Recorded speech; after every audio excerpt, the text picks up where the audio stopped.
Today, we're going to be talking about why we became midwives. So, our journeys into midwifery, the calling, the challenges, and the rewards. And so, welcome. I'm Jazmyne. I am a student midwife at the end of my apprenticeship, also a doula, placenta encapsulation specialist, lactation, so breastfeeding support. I do a little yoga, I do a little bit of everything. So, yeah. Gosh, Ross. That's a hard one to follow. So I'm Erica. I have been a midwife here in the Valley for over 10 years. I started my apprenticeship with another midwife in 2012 or 2011. I don't remember, somewhere around there. I practiced once upon a time at Well-Rounded Momma, and I now have my own practice on Birth Services of Southern Nevada. And I feel like this podcast is really important, especially for local families to the Las Vegas Valley, because like Jazmyne said, there's no information out there. And the information that is out there, let's be honest, it's not very good. So that's why we're here and that's why we're doing this. My name is Sherry Hopkins. I have been in the birth field for a lot of years, but we moved here in 2006 and I opened Well-Rounded Mama. And Well-Rounded Mama is really just like a collective or like where everybody's like independent contractors. So this is a gift to myself that I get to go off call a little bit and do some podcast stuff and take a lower clientele. I think on a local level, that's really hard to find information. There are some good data gatherers out there that are gathering stats and statistics from each state, like how many humans are still breastfeeding at 6 weeks, how many. So there's some things that are gathered, but whether they're accessible becomes like a little complicated and sometimes really hard to find. It's almost like a needle haystack. For example, we want to do the groundwork for you. And so we've hired researchers and we've hired a new moderator for our Facebook group to collect polls from the local families. And then we have people calling the hospitals and physicians and getting in writing, what is your opinion on this policy and what is this policy?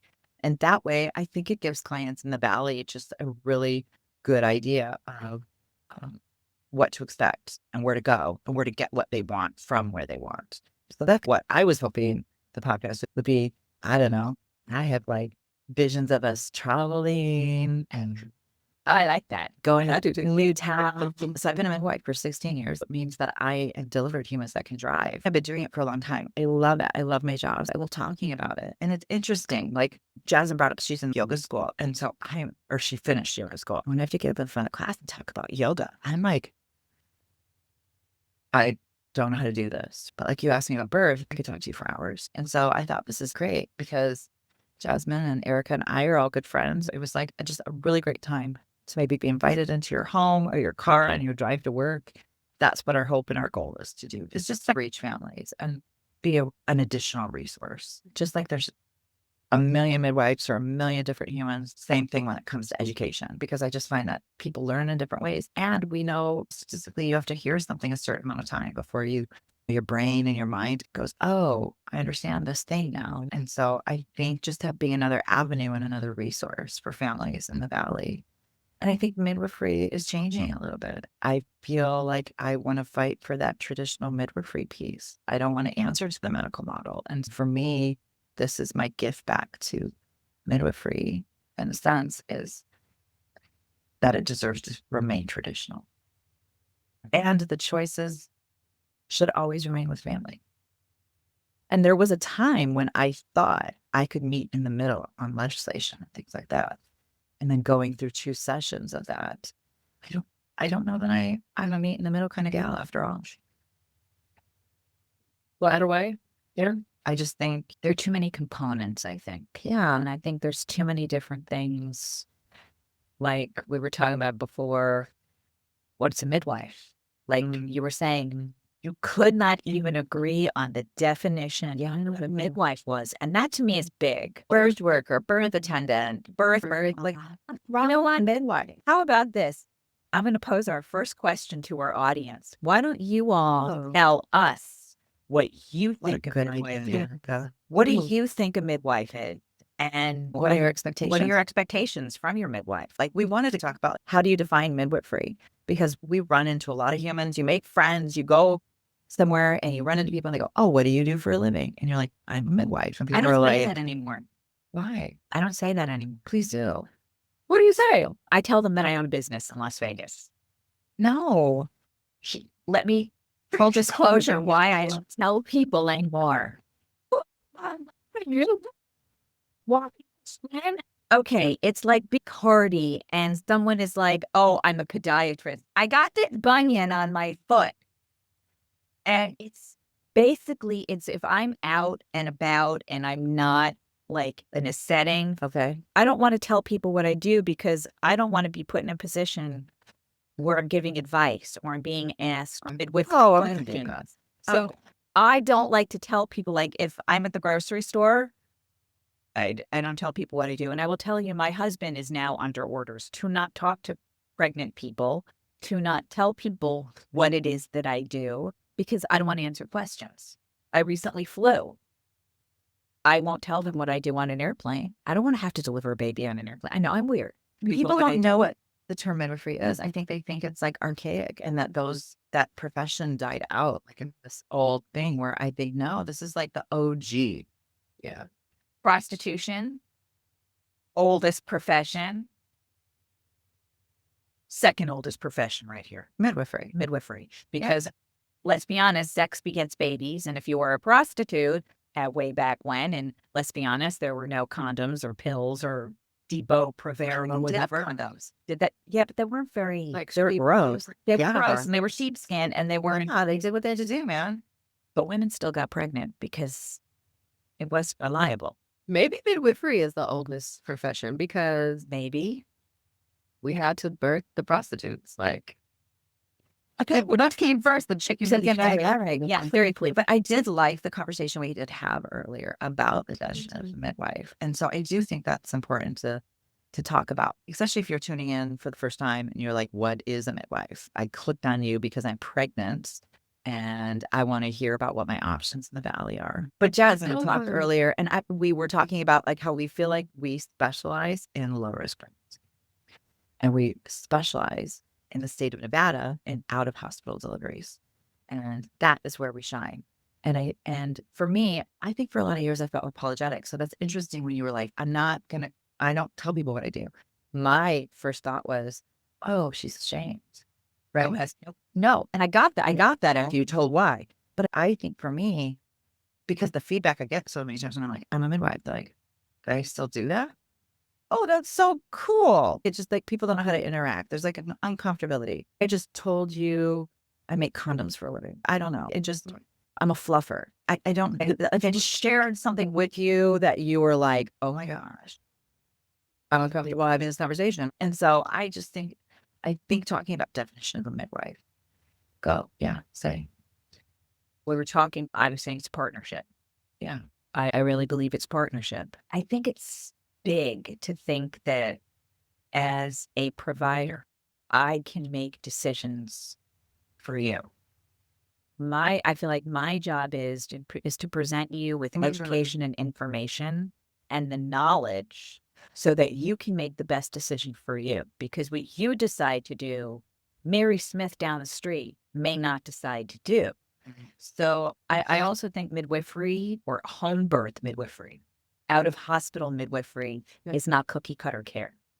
It's very customized. So what It should be.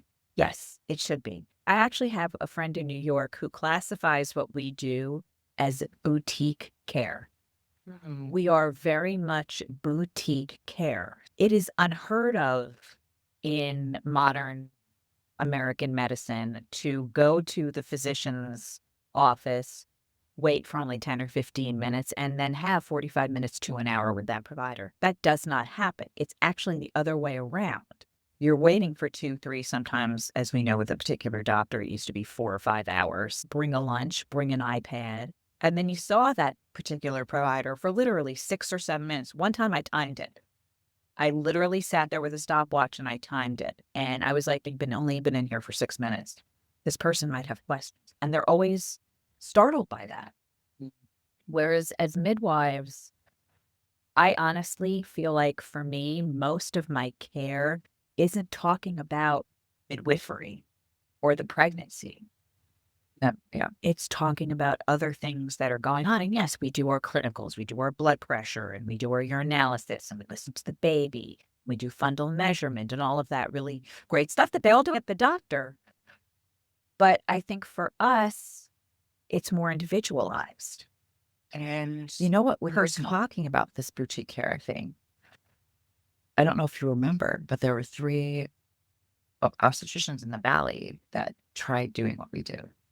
Do you remember that? Oh, vaguely. And didn't work out very well. No. And so they were like, oh my gosh, homeward midwives, you make so much money. You don't have to deal with the BS of the insurance companies. The truth is, we don't take the client load that physicians take. We take a very small client load. There's a certain amount of money we need to make it sustainable. And so there was a practice of 3 physicians, and they're like, we're going to do what you guys are doing so that because you guys get this business now, so we're going to duplicate it. It didn't even last a year. No, not even. Because why? Because I think a lot of what we do isn't very sustainable. And that certainly would be a future topic in the sustainability of midwifery and this on-call lifestyle where continuity care plays a role in all the things that our clients want and deserve to have. It's a broken system. But yes, this idea of it being custom care, boutique care, like every one of my clients gets things the same but different. And you're going to talk to families differently. Yeah. You're going to use different verbiage with different families. Yeah. And I think that's important too. Physicians don't do that. Yeah. They're very, Everyone's the same. yeah, everybody's the- the same. They use the same verbiage. They use terminology that most lay people don't know, which I think is, again, a way for them to be in control and to be more I that was just thinking God about- complex thing. what I was just thinking about was, okay, so going back to the sustainability and now the topic that you're talking about, the physicians in here, we used to have physicians that would attend their deliveries, and now it's rarely, there are some practices that are independent practices, but most of the time you get your on-call or they use the labor system because the on-call lifestyle wasn't sustainable. So then the medical world were like, okay, we got to create a system that makes us sustainable. So like, we don't hate doctors and hospitals and nurses. We love them. Respect them. We huge respect. We know they are working in a broken system. We understand that the on-call lifestyle is not sustainable, right? And physicians are expected to carry these huge caseloads just to cover their medical malpractice. And so in my brain, I think that's, remember how I said at the beginning of the video, I feel like we're losing traditional midwifery. And I think it's because the medical world is getting their hands on midwifery. At least this is what and some midwives are grabbing onto this because they're going, this isn't sustainable. I also would like to know when I'm going to go to a birth. I would like to share a call with someone else. I would like to be off call. I think the medical solution to the lack of sustainability of the on-call lifestyle. So this is part of the It's challenges okay. of being a midwife. These are Exactly. challenges. And I think that this is important to bring that in because sustainability is a big thing. So I'm going to put something out there right now. And I don't know how many of you folks out there know this about home birth midwives. Most of you out there work your Monday through Friday, 9 to 5 or 8 to 4, whatever it is that you work. You work normal jobs and you get your weekends off. We'll get those, okay? Mhm. We get 72 hours off a month. That means that for 3 days out of every month, we can turn off our phone. Who has that? Right, exactly. Exactly. Phone off. I know. But in theory, 2 hours, we're supposed to take 72 hours off. It's hard because you want that continuity of care. You have invested all this time into these families. You care on them, you dote on them, you've invested in them for 9 months or 6 months or And 2 then you months. tell them you're taking time off. And then their birth comes around. You got to show up, man. Like you got to show up to that. I would say that's one of the big questions. Are you available during this time? Do you have other due dates during this time? If you can't make my birth, what happened? Right? There's a fear of that. Yes. I think. And so, yeah, you bring up a really good point in this. We don't have this. Do we deserve to have a sustainable? Absolutely. Absolutely. Because But our clients also deserve the continuity. they do. But the reality is if your midwife hasn't taken any time off, that could compromise the care that you receive at your birth.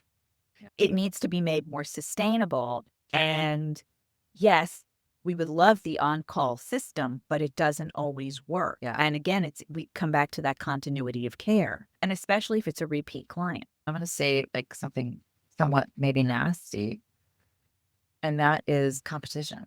You would like to think that we all got along because we should, because nobody understands our life or our experiences or what we go through sometimes at birth or things we've witnessed, but we're not that nice to each other. And there's this fear that you're not going to get the clients that you need. And so sometimes you're not willing to sacrifice maybe letting a client know, look, I might have someone else backing me for a week around your due date. It's a hard conversation. Because then that client might be like, then I'm going to go somewhere else. And I want them to be with who they want to be with. Ideally, every midwife. Sure. If they're a healthy midwife, that's what they want. But there's this concern to step up too. And there's certain things I'm not willing to. Like the last council that I attended, one of the midwives there was talking about how so many of them are getting like burnt, like these extra phones, or they're going to a call service, or it's going through a thing, and their clients can't reach them directly on their cell. And so everybody, it opened up this big discussion about There's a midwife here in the midwives. Valley who does that. Yeah, there are a few. And I was like, no, I really like my clients reaching out to me. I'm not ready to let that go because I want to be available to them. That's the whole point for me, is that I'm available to you when you have a moment where you're like, oh my gosh, who do I call? Who do I talk to? Because that also goes back to when you get asked that question, how many clients do you take on? Exactly. I really only want 4 clients a month. And there's a reason why I picked that number. That means that I can pretty much guarantee I'm going to be able to come to your birth. I'm going to be able to give you the care that you're hiring me for. But it also means that if there's another midwife in the Valley who needs an assistant or who needs backup, that means that I can be available to them. If Sherry needed backup, or if Jazmyne needed backup, or if Corey needed backup, and I know that I could do the same if I needed backup. That's really hard though, because again, it's a trust thing and it's a competition thing, because I know this has happened to me. Oh my gosh. I had a client and I brought another midwife to that birth with me. And then subsequently that client hired that other midwife. Yeah, that's going to happen. Yeah. And part of you goes, I'm healthy. Good. Go. Go, duh. I wish you best. But then part of you is, wait a minute, I just invested so much, because sometimes the first time client comes to us and the work is harder. You're doing more, you're more accessible. So you're hoping that you get those subsequent bursts because you've already made the investment. And that doesn't always happen. Ideally, that's okay, but we're still human. we're human. We're still human. Our feelings get hurt. My feelings get hurt. Competition piece is probably worth diving into because we're human and we want clients to have who they want. I think that's a challenge. But I also see it as like a gift. Too. Absolutely. Because it makes sense. I have to figure out what makes it sustainable. So I did the same thing. I was going to each 12 person month. I was crazy busy. And I remember doing that too. and now I'm the same as Erica. I'll do 4 to 6 a month. That happened with COVID because my phone was ringing off the hook. And so I was like, oh my gosh. But I turned more people away during COVID and I took on, because I felt like they were calling me for the wrong reason. I'm not plan B. If you're hiring me, I'm plan A. The hospital's plan B. You know when people desperate. I know. Because we're specialists in low risk providers.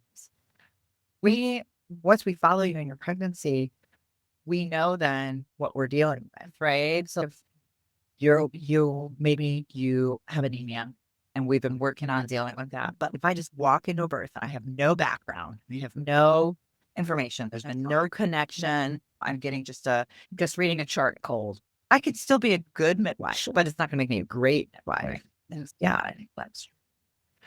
Let's talk about what called us to be midwives. For me, it was a crappy birth as a doula in hospital. I've been assisting another midwife because her assistant was out on maternity leave, and she asked me if I would be interested in coming on as her student. And I was honest. I was like, can I think about this? Because I'm not sure if I want to do this. And then that same weekend, I had a birth in the hospital. It was a VBAC. Baby was starting to cry. The doctor wasn't there yet. And the nurse was like, no, we can't have this. And the nurse opened her legs, pushed the baby back in, closed her legs, and walked out over. Those of you who don't know, I said this before, you can cause spinal cord injuries by pushing a baby back in. So that's really a negligent thing to do. The nurse walked out. I told my client to go ahead and push. Her doctor walked into the room. There was already a head out. The baby was born. Baby went to mom's chest. I asked if I could speak to the doctor outside. I told him what had happened. He just looked at me like that. They're not supposed to do that. And that's when I said to him, I said, you know what? I have been offered an apprenticeship to be a home birth midwife. I could do this better at home. This was ridiculous what happened here today. Like none of this needed to. Oh, she was unmedicated. For her VBAC, she was rocking it like a boss. And this nurse decided that because the doctor wasn't there, she was going to push her baby. Now, client's lucky the baby was fine. There were no issues, never had to go, nothing ever happened. But that was my deciding factor. It's like, I could do this better. And we call it a calling because I think it's a big job. And then I imagine there's so many jobs that you feel called to. So just so you know, just for clarity, we feel called to do what we do. We do it with the passion that we have because the hours are great. And the pay is, And the pay is great. Great. It's not consistent, right? And yeah, to be like fair in that piece. That's true, Jazmyne. But It is a calling. It is a calling. A sister of mine had a really beautiful pregnancy, but a really crappy birth. And I got to support her. And that's when I started my doula journey. And then the universe led me more to birth work because I had this really nice remote work from home job. And then like end of the year, I got laid off, but I was already going into being a doula. And then because of that layoff, I was like, okay, here I am, universe. What am I doing?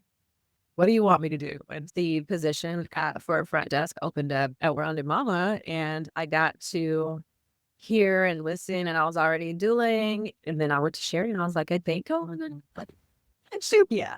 That's usually like, the way that it goes. You get to be around these awesome families. bring a lunch, bring an iPad. And then you saw that particular provider for literally 6 or 7 minutes. One time I timed it.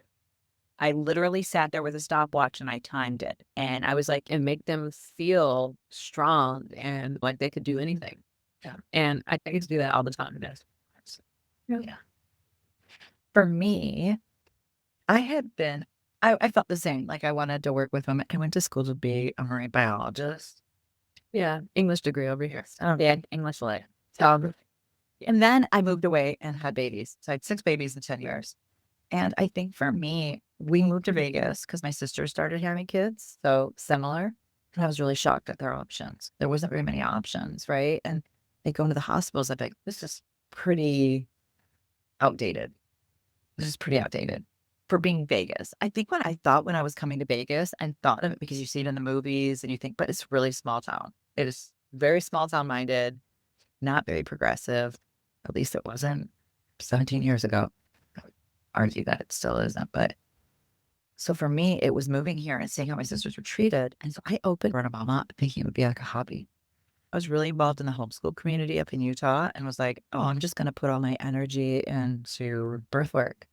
And so I opened up a location and several midwives and doulas and child educators and lactation counselors started showing up. And little by little, it grew. And I actually didn't think I wanted to be a midwife. I loved the doula piece. The first real job I got in the industry was setting up birth tubs. So I loved it. It was exciting. Oh. And we could do it in a hospital. Yes. Back in the day, Yeah. I could do it in the hospital. I felt great. I felt amazing. I dug it. Oh, I loved love the doing it in the hospital. I loved it. And then you pick up other things. You're like, okay, I'm done with tubs. Yes. This morning, they filled the top with buckets. Yeah. And when I brought the sub pump to drain it, they go, oh, we filled it with buckets. We don't have a hose. And I was like, oh, I've bunked out way too many tubs in my life. I'm not doing this tub. My back will hate me. I don't touch tubs at birth. But that was the first job I had. And so then I started I teach classes and stuff, and people be like, be our midwife, be our midwife. And I'd be like, oh, there's lots of other options here. I felt like a little bit maybe imposter syndrome even, right? Oh, yeah. And so I apprenticed under 2 midwives here in the Valley and did a couple of years. I did 8 months with one and a year with the other. Super busy.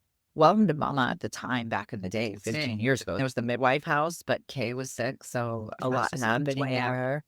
And so, yeah, it was a big deal. And Now I'm so happy. There's so many options in the Valley and choices to go. But at the time, there was nothing. there wasn't. And so it was just this idea that I had. People were like, you're going to do what? And there was a Yahoo group. Yeah. There was the Birth Year Network where they would have like speakers come. It's just, you see this progression, but some of it good, some of it bad. When I first opened Weber, a lot of the elder midwives in town approached me and were like, please don't do this. We like practicing under the radar. We don't want to draw attention to ourselves. And I said, but people can't find you. I want to be accessible. I want people to find me. I want people to afford me. I want to be a network with insurance companies. This was my dreams of grandeur, like anything. I'd had bad experience with home birth midwives with my kids. No connection, really awful experiences. So I was like, no, people have to find you. I had gone to a Midwifery Today conference with other midwives in town, and Vicki Penwell was there, and she was doing volunteerism and midwifery, and she was teaching that. And she said, we need 1 million midwives. And this was like 15 years ago. And that I turn around, I probably trained 12 midwives at this point, which is not 1 million, but I think 12 is pretty good. And so I let that going. Yeah, we need as many midwives as possible because this is what we need. All the studies coming out right now, all of them coming out saying women are dying in maternity care. The US is not doing well in maternity care. What is the solution? And it's midwifery. Because it's accessible, it's affordable. We're taking care of the low risks so that the physicians could take care of the high risk clients. And it's what they do in Europe. It's what they do in so many other places. So many other countries. Here in the United States, the medical world just takes that on. And they need that. They need people going in and paying for those beds and those supplies and those equipments. Whereas it goes back to midwifery, that whole different. business. Yeah. It's a business. Like, So I think trying to make midwifery or doulas a career, that when we started dueling, we charged $300. And so because we were operating, it's not like a well-known popular thing, right? And so now it's great. It's out there. I think there's pros to that, but I think there's some cons to that. So when we talk about the challenges, I think some of the challenges are now you have the medical world. So ACOG came out just not that long ago and made a statement saying we have to legislate these midwives. We have to tell them what they can and can't do. out with a couple of statements. And then in my brain, I'm like, I'm not a doctor and I don't want to answer to a doctor. I'm not a nurse. I don't want to answer to a nurse. I'm not an advanced practice nurse. I'm not a labor delivery nurse. I am a midwife and I deserve to have my own peers, deserve to sit at that table for maternity care. If they go in, they want to dictate what we can and can't do, right? So they don't want to see us doing twins or breaches. And so I think the negative piece of us coming out to the light and becoming accessible, now people go, oh, you're taking our clients, you're making money, you're so dangerous, you're so scary. And they want to dictate what we can and can't do instead of just recognizing us as specialists in out-of-hospital birth, which is whether you call them a lay midwife, a traditional midwife, a direct entry midwife, a certified professional midwife, we're all the same. Essentially, we're all the same. There's some that have tended to be accredited school. For the most part, we're all traditional direct entry midwives. And I think the beauty in that, and let's be really clear, the beauty to me in that is the only people I answer to are my clients. I don't answer to insurance companies. I don't answer to lawyers. I don't answer to other humans that might not offer the best care. Because remember, they're not, the world of medicine, when it comes to maternity care, they're not using evidence-based care. They're not looking at studies. And now that's all coming into light, right? ACOG just released that Michigan statement, let me just say, about spinning babies. ACOG is recognizing spinning babies as a new thing. The way they presented it was new. And there are those of us who are just, I like that. oh, I've been doing that for a while. But I think that our medical counterparts are starting to realize that perhaps it's not quite where we need it to be. I think clients pregnant people and families that are growing, I think they're realizing it too. And that's going to cause because our medical field is a business. Because of that, and people are realizing that, they're not getting the care that they should be getting. And since that's coming to light, I think that's what fuels our business. And because that's what we want, right? We want to empower families. I've always told clients that come in my office, this is just some of your first parental decisions. Your labor and delivery day, it's going to be special. It's going to be great. It's going to be all the things you want. You get to meet this baby, but essentially it's just the first choices that you're making in parenting. And the way I look at it is if I remove your ability to have confidence and trust your intuition and your instincts, if I don't build you up, I can't walk beside you. I'm not walking alongside you for the next duration. I can't even say 18 years because I can attest that your children are always your children. But if I don't empower them or make them think that they are good enough, that translates in every other parental decision they have to make in their life, from education to protection to being a safe space for your children to go to or talk to, and knowing, oh my gosh, I really just felt this way. That's really good. And so to me, for midwifery, that really is the most important piece for me, because they're going to leave our care. They're going to leave our care. Yes, we have great, I love getting cards and things and seeing clients on social medias and running into them events. But for the most part, I want them to feel like they are capable human beings. I did see the midwife at the Haight-Ashbury Free Clinic because I was on Medi-Cal and I did not have great maternity care. So I went to the Haight-Ashbury Free Clinic. She was awesome. And she was actually a CNM and she had admitting privileges at UCSF. So she was at my birth with the physician, which was amazing. My first birth was with the midwife. I saw her every 4 weeks and then every 2. And she came down from her hike on the day that I had my baby, delivered my baby, and Dr. Laros delivered my baby, but Jane Butler was absolutely in the room telling me how, and you know what, I guess now looking back on it, I haven't thought about this. She was my doula. I didn't even like, she's like, keep the birth happening. I had a doula and I didn't even realize I had a doula because she was the one who was like, you got this, you can do this, you're almost there. Funny, she was the one who kept whispering into my husband's ear, stop talking to her. Because That's a good doula right there. stop talking to her. She doesn't want to hear your voice. Stop talking to her. But yeah, But that is a reward, right? I never even thought of that. And I had great care providers, don't get me wrong. But I think just the lack of support that I received going through the process, it felt a little sterile. It felt a little like I went through it feeling unseen and unheard.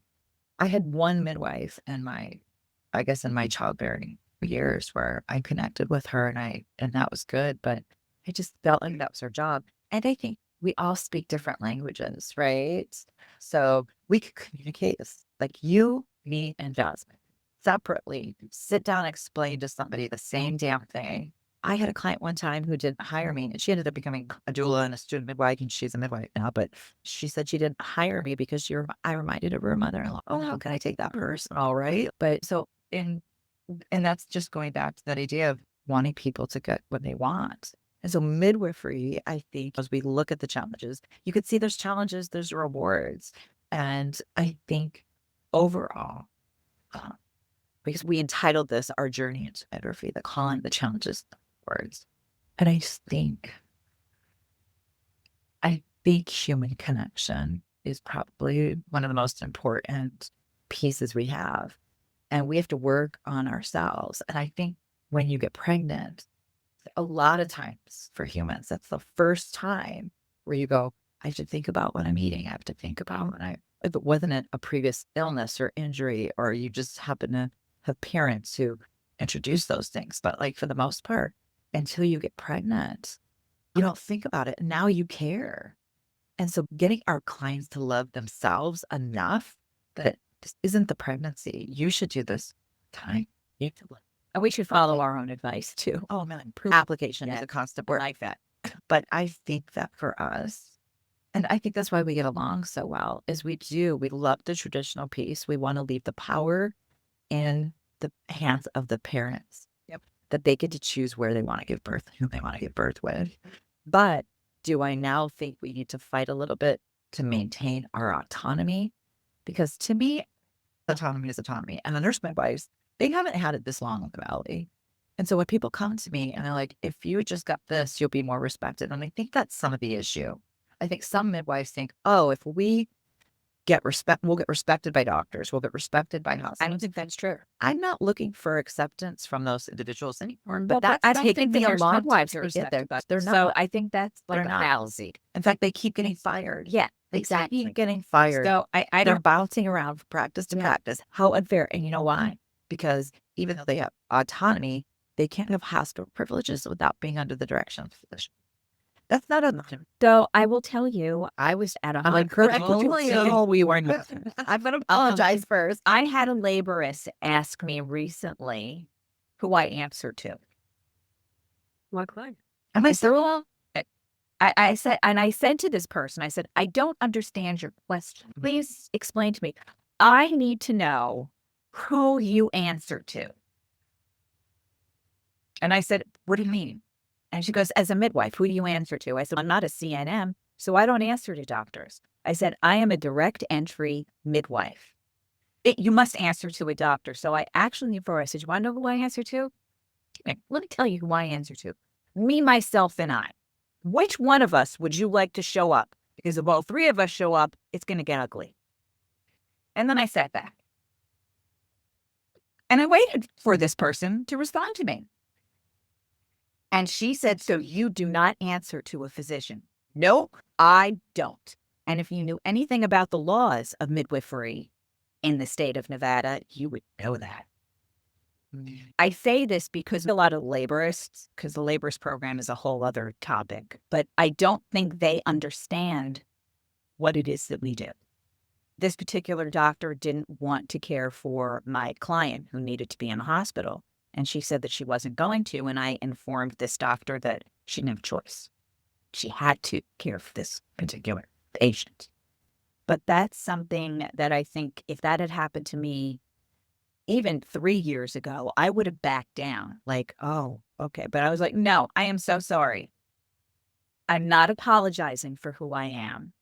I'm not going to step back because you don't agree with what it is that I do. I'm here because we need to be here, and perhaps you need to understand better what it is that we do. And this particular person was not open to that. So I feel like, to go back to what Sherry was saying about the nurse midwives, they don't have autonomy. They have to do whatever Dr. So-and-so says they have And to the do. amount of education they have. Is insane. And so to me, I don't want to answer those pieces. And I remember going to lunch with a good friend who's an OB in town and him being like, you don't have to answer to our ship.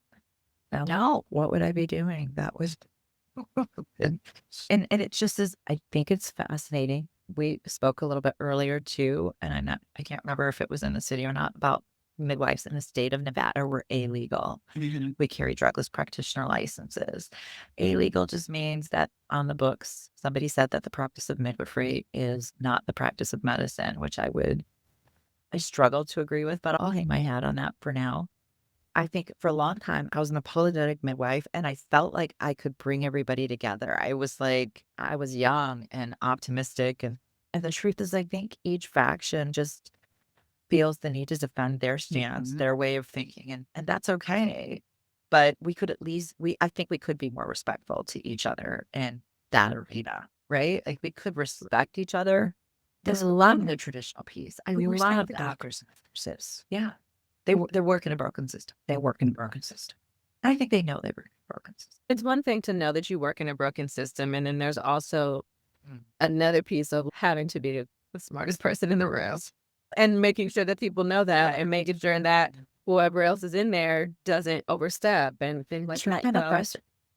Right? You know what you just triggered in me? I've heard the craziest stuff told to clients by medical people. professionals, where I'm like, that's not true. That's not physiologically possible. That's not how things work. But as midwives, do you know how many times I say to a client, I've never experienced that. I don't have an answer. Let me contact some other humans who might have some information for me. I'm not going to make up something on the fly. That because you tell one person a mistruth, you're telling a lot of people a mistruth, because that mistruth gets spread in a telephone way. And now there's a huge society of humans who go, I have this belief system now. That's what I love about midwifery is that I get to show up. Yeah, I have this bank of knowledge around the female body and childbearing and all of this other stuff. But I'm here too. Like me, Jazmyne, the human is here too. I get to show up authentically for these families. And that is so appreciated. Like you can tell when a family connects with you. And when you do have that, it just makes this experience so much better. That's what I really love about traditional midwifery. That we're making these connections. I Yeah. think that's a piece we definitely talk about, but you just made me think of that, is that how we could just serve the family as a unit. And I've always talked to my clients in the way that, like, when you're in the hospital and you're delivering, your physician actually your OB, your obstetrician, has nothing to do with your baby. The moment your baby comes out, your OB has nothing to do with that. That is 100% baby nurse, pediatrician, NICU doctor, whatever. So your baby has a care provider, your mom, you have a care provider. And so for me, that to me is a huge reward of midwifery. Because I can just serve the whole entire family. When COVID happened and kids couldn't be in the office for a little while, a lot of physicians here kept that policy. They're like, we don't want to deal with kids. And this is crazy. You're literally in the industry and business of growing families. And so for me, when kids come into my office and I can connect with those pupils and they help, and it seems like such a small thing, but it's big to them to feel part of that process. And to like that, I would say is a really big, it's a big reward that I get to experience. I just got a thank you card from a client, and she's also a birth photographer. And she had put together this really cute collage of pictures and keep this card. I'm with her oldest daughter, and she has on the blue gloves.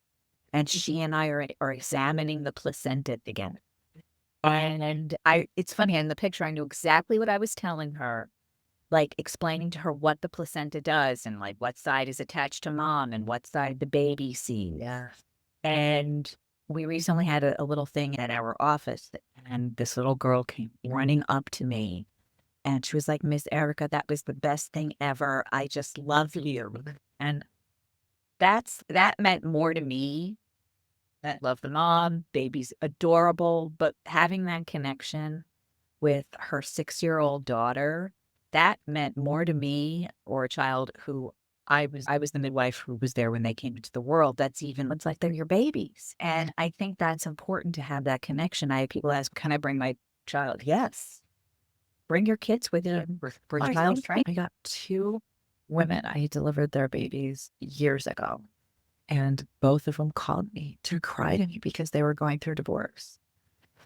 And to me, oh my gosh, I was so grateful that they even thought, oh my gosh, I want to go back to a safe space. Yeah, and that the last person I time trust. I felt safe was maybe under Sherry's care, maybe. And I'm going to call her. I'm going to cry with her on the phone because she knows part of my story. And that's what we do. We become part of people's stories. And I got to listen. I got to listen and love on them. And I felt truly honored and blessed and humbling that those humans would think of me in a time that feels so volatile and emotionally disruptive. And I think this job is right. Like we all feel emotional even talking about it because we all immediately know each one of us are thinking of a client that has impacted us and brought us to our knees sometimes because we get these connections. And that's, I think this podcast is going to be a beautiful way for us to connect with community. And I think this goal where we just open lines of communication. So for you, if you have more questions about what is a midwife or have you used a midwife and you want to talk through it, we want to open conversation and we want to address topics in the future. I know I learned so much from the families that I'm honored and humbled to serve, because it's always, whenever somebody consults with me and calls me and says, we really want to move forward, or really want you to be our midwife, that never, it's like, you trust me. It's a very humbling experience.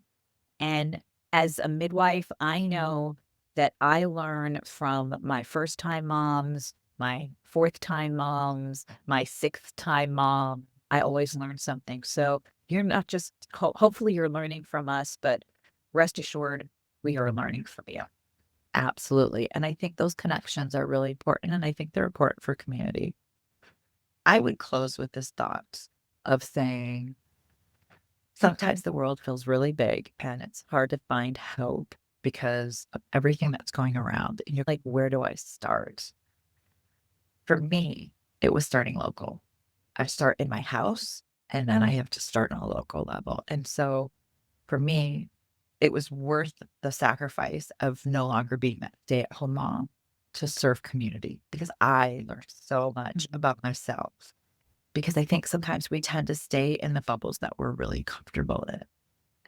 I feel as midwives, we get pushed a lot into new things we wouldn't have thought of. I've served at like Catholic charities. I've served sex workers. I've served HIV clients. I didn't know anything about that. And now I get to know. Now I get to know about things that I didn't know about before, which allows me to do better for my community and show up for my community. And I think that's how we all feel. Yeah. So, Jazmyne, wrap us. This is something that what we were talking about earlier. I used to think that midwifery, people who studied midwifery or were midwives were one way, but I do think that it is a calling, and getting to hear you ladies' stories is amazing, right? I always get to feel all warm and fuzzy, and then challenges along the way. I think there's going to be challenges, and I think us sitting in it for a minute, feeling the emotion is a great way to process, and knowing that sometimes in everything there's going to be challenges, but then there's rewards too is the best part, because we get to learn about people, we get to learn about ourselves, we get to feel more warm and fuzzies. I'm super excited to keep going. And too. We get to talk about, next time we're going to talk about pathways to midwifery. So I'm in the what's called the PET process, which means that I'm under an apprenticeship with Sherry. And then there are a bunch of other different ways to become a midwife too. So we'll dive into that next episode, and we hope you guys join us. Thanks.